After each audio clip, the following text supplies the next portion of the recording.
Peraturan di Bilik Sains tahun 2. Assalamualaikum dan selamat sejahtera.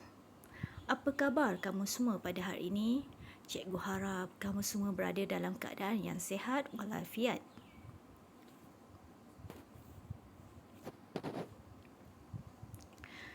Okey, sebelum kita memulakan pembelajaran pada hari ini, mari kita semua nyanyikan lagu ini bersama-sama. Sains tahun 2. Unit 2, Peraturan Bilik Sains. Lagu Peraturan Bilik Sains. Mari kita menyanyi.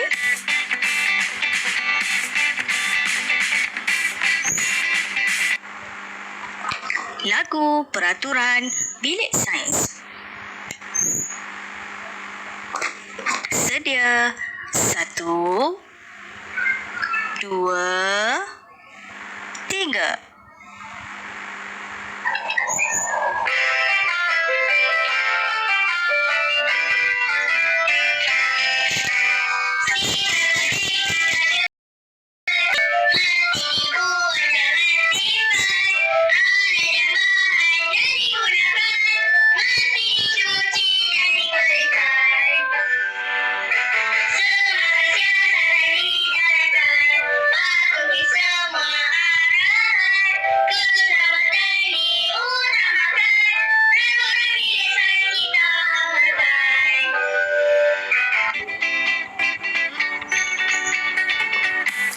Mari kita menyanyi sekali lagi.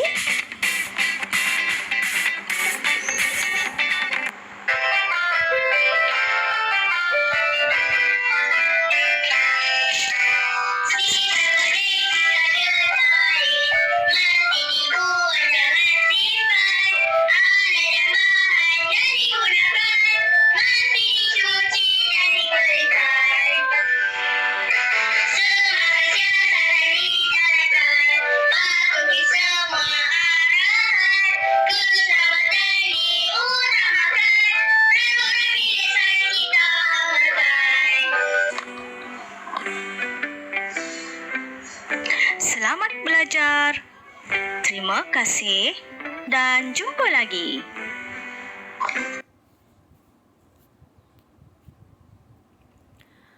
Apakah peraturan yang perlu kita patuhi semasa berada di bilik sains? Yang pertama, buang sisa pepejal ke dalam bakul sampah dan sisa cecair ke dalam sinki. Yang kedua, bersihkan semua alat dan radas selepas digunakan dan simpan ke tempat asalnya semula. Ketiga, maklumkan kepada guru sekiranya kamu tercedera atau alat dan radas rosak atau pecah.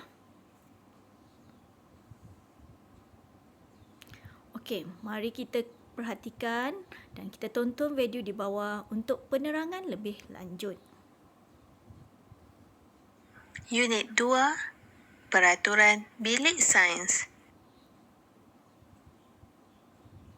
Mematuhi Peraturan Bilik Sains.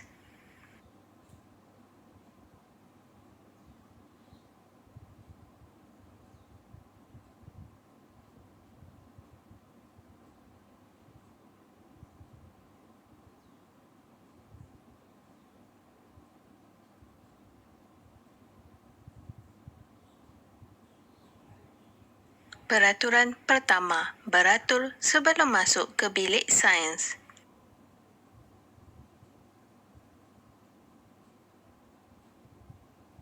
Peraturan kedua, minta kebenaran guru sebelum masuk ke dalam bilik sains.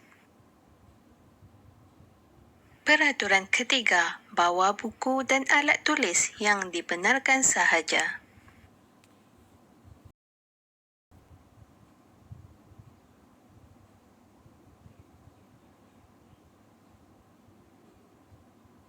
Peraturan keempat, dilarang bergurau, bermain dan berlari di dalam bilik sains.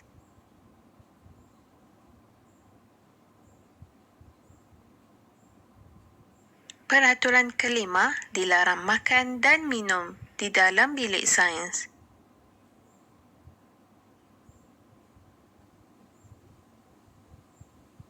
Peraturan ke-6, jaga kebersihan dan keselamatan setiap masa.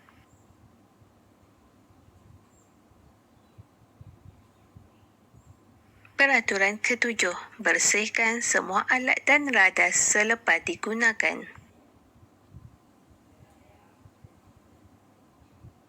Peraturan ke-8, simpan semua alat dan radas ke tempat asalnya semula. Peraturan ke-9, buang sisa pepejal dan sampah ke dalam bakul sampah dan sisa cecair ke dalam sinki.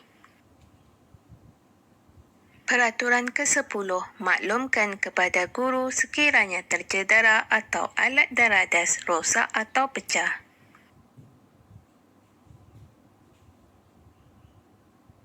Peraturan ke-11, bersihkan dan kemaskan bilik sains sebelum keluar.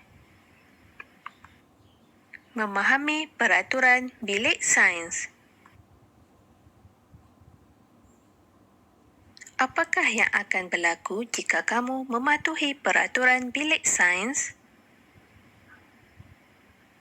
Pertama, meminta kebenaran guru sebelum masuk ke dalam bilik sains ialah satu amalan yang baik. Kedua, penyiasatan sains dapat dijalankan dengan lancar. Ketiga, menjamin keselamatan diri dan pengguna lain. Keempat, bilik sains menjadi lebih bersih dan kemas.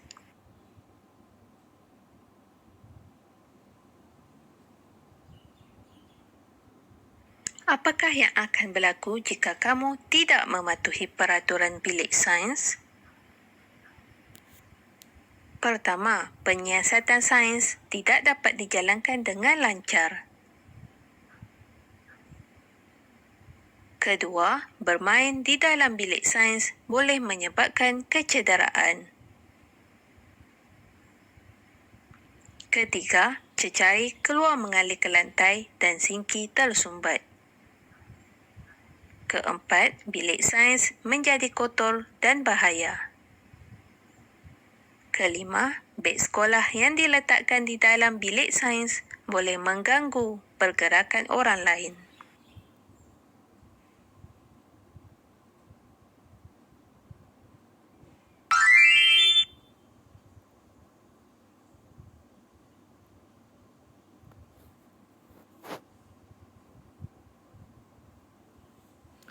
Okey, masa untuk kita beraktiviti. Mari kita jawab soalan-soalan di bawah. Peraturan bilik sains perlu dipatuhi oleh semua murid. Mengapa ya?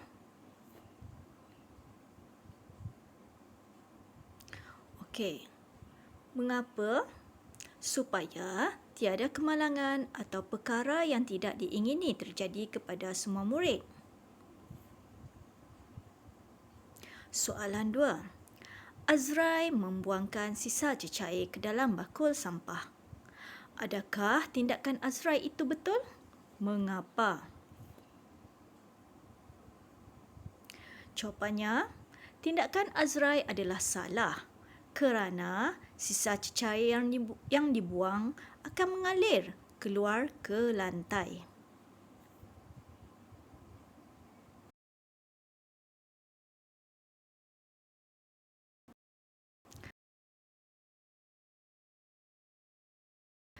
Selepas digunakan. Jawapannya, supaya bilik sains kelihatan kemas dan teratur di samping memudahkan kelas lain untuk melakukan penyiasatan. Selain itu, dapat mengelakkan alat dan radas rosak dan sukar dijumpai.